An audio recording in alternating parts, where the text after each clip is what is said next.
Disassembly steps. Remove 4 screws on the tiller head and detach it.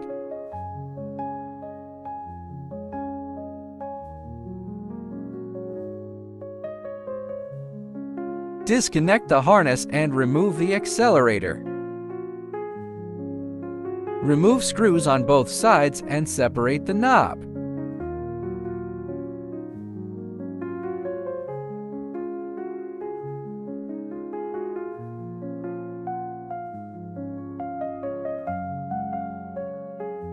Installation steps. Secure the new accelerator and knob.